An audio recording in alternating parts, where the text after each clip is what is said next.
Merci beaucoup à tous les quatre. C'était une table ronde très intéressante. Nous allons passer maintenant à une étape de spotlight. Euh, de spotlight avec trois cas spécifiques où on va en 8 minutes décrire le cas et il y aura ensuite une séquence de questions-réponses sur les trois cas ensemble à la fin de ces spotlights. Le premier cas, c'est Khalil Fourati. Donc Khalil est le directeur du pôle automatisation et robots d'Equans. Il est probable que l'intérêt de Khalil pour les robots vienne de sa première année au Japon après son diplôme de l'école des mines. Khalil, c'est à toi.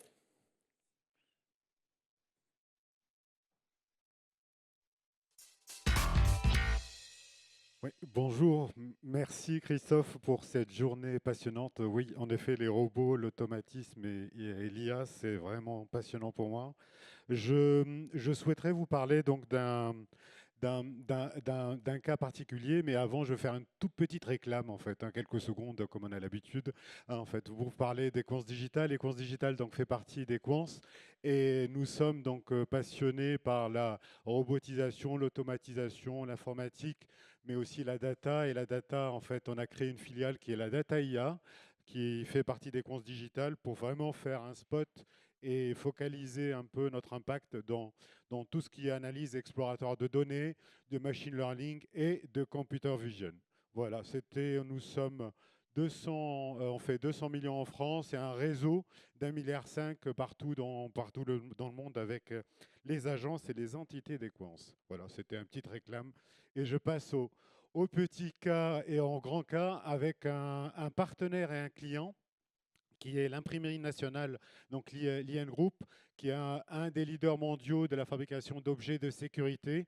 L'enjeu, bien entendu, c'est d'améliorer la fiabilité de toute la partie produits fabriqués en fait par l'IN Group.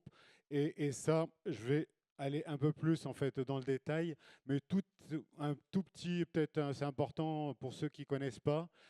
Donc l'IN Group, c'est une entité en fait historique, c'est l'imprimerie nationale. Elle existe depuis 1538. Elle opère dans 130 pays. Elle fait donc plus de 60% de son chiffre d'affaires à l'export. C'est la fabrication de passeports, de cartes d'identité, de permis de conduire, ainsi de suite.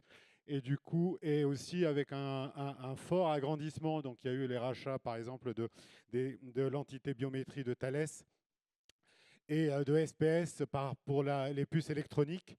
Et du coup, aujourd'hui, on va s'intéresser à un programme en fait, d'intelligence artificielle 4.0 qu'on a développé en fait, avec l'IN Group.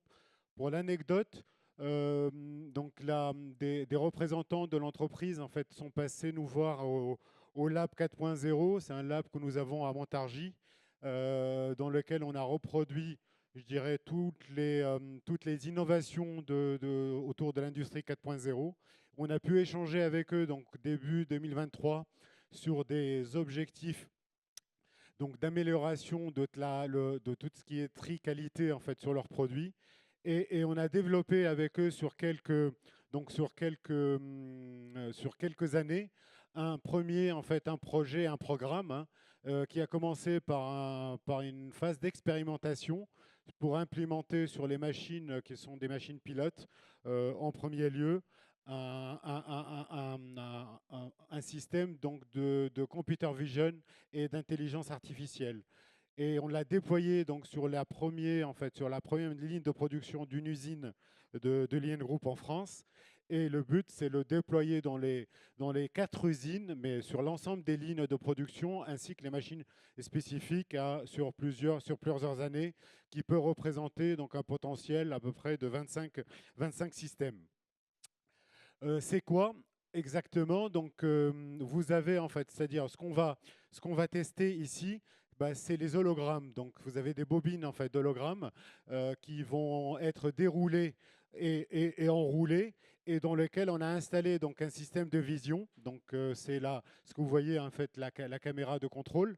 On va traiter en fait 40 hologrammes à la seconde. En fait, ça représente à peu près, comme vous voyez, 1 mètre à la seconde, 80 cm de bobine à la seconde. Les films donc, que vous voyez avec les hologrammes. Et on va faire du contrôle. Donc le contrôle, c'est des contrôles d'aspect, de contrôle qualité, des contrôles géométriques, un contrôle de position, mais aussi un contrôle de couleur. Le processus, alors, si on le défragmente en fait un peu le processus, il y a toute la partie hors production dans lesquelles donc, on va travailler pour pouvoir en fait déjà définir et créer le modèle. On va déjà, en fait, ce qui est important dans ces sujets-là, dans le niveau industriel, c'est définir la défautèque, donc c'est-à-dire les défauts. Donc là, on va définir avec le client les défauts qu'il souhaite en fait travailler dessus, les différents produits, et donc on va avoir une matrice en fait de défauts par produit, et dans lesquels après on va commencer à entraîner en fait. On est toujours hors production à entraîner le modèle. Et donc en entraînant le modèle, bien entendu, il y aura, comme vous voyez, en fait un peu les tests et les réglages pour l'amélioration de l'entraînement. Une fois, donc là, on va avoir un modèle algorithmique de deep learning. Et une fois qu'on a calé le modèle et on est en phase avec notre client en fait, sur les attendus, on se met en mode production avec un modèle entraîné et avec le système que vous avez vu tout à l'heure qui nous permet de détecter des défauts, donc du coup par type de produit, hein, comme on voit ici, des défauts du type A sur un produit 1, ainsi de suite. Voilà, donc ça permet de se mettre un peu dans le... Voilà, ça vous donne le cas. Ce qui était important à travers, je pense que notre expérience du développement de l'IA dans l'intégration robotique, je pense qu'il y a deux domaines importants qu'on voit. La partie champ fonctionnel, je pense que ce qui est important, ce que vous voyez, ce qui a été dit, c'est que le robot, les 6 axes dont on parlait en fait tout à l'heure, on leur ajoute un œil, donc c'est un peu la vision. On leur ajoute le cerveau, donc c'est un peu le moteur IA en fait là-dessus. Et le but, c'est d'aller chercher en fait un peu soit de la partie fonctionnelle, ça peut être de faire le dévraquage. Voilà, je vais essayer de localiser, saisir en fait dynamiquement en fait un produit dans l'espace. Je peux essayer de reconnaître en fait chez des clients, on va travailler sur du multiformat, du petit, du grand, du rond, du carré, donc de la reconnaissance. Détecter les défauts, comme on vient de voir en fait tout à l'heure. En fait, les défauts, ils peuvent être caractérisés, mais qui peuvent être très complexes ou compliqués. Donc du coup, là, l'entraînement, les réseaux de neurones à généraliser par rapport à un modèle qui est simple. Et le plus important, je crois que chez l'industriel, c'est bien entendu, c'est les gagnants en performance, c'est les temps de cycle, c'est la fiabilité et la pénibilité. Et je pense que notre client, en fait, j'ai retenu cette phrase parce qu'elle est très importante.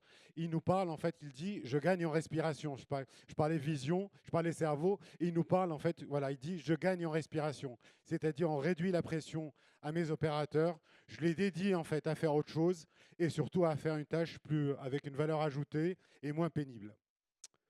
Voilà, j'ai essayé de tenir dans le temps. Merci beaucoup, Khalil. C'était très, très intéressant et très clair.